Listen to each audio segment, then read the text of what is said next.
মোক কালি যেতিয়া এজনে ফোন কৰিছিলে প্ৰথম মোৰ পৰা প্ৰতিক্ৰিয়া বিচাৰি মই তেতিয়া তেওঁলোকক ক'লোঁ যে আপোনালোকে আগে মোক সঠিক খবৰটো দিয়ক যে কি হৈছে মই জানিব লাগিব কাৰণ কাইলৈ যদি আমি গম পাওঁ যে চৰকাৰে কয় যে আমি ইয়াতকৈও বেটাৰ এখন মুৰাল লগাম বুলি এখন আঁতৰাই দিছোঁ তেতিয়াহ'লে আমাৰ দিগদাৰী হ'ব ক'বলৈ বা আমি কোৱা কথাটো ভেল্যু নোহোৱা হ'ব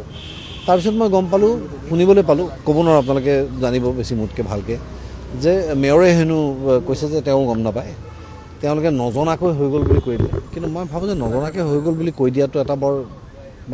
সস্তীয়া ষ্টেটমেণ্ট এটা হৈছে কাৰণ টাউনখনৰ বিষয়ে যদি মেয়ৰজনে নাজানে যদি কোনোবা এজন লেবাৰক ইনষ্ট্ৰাকশ্যন দিয়া হৈছিলে চাফা কৰিবলৈ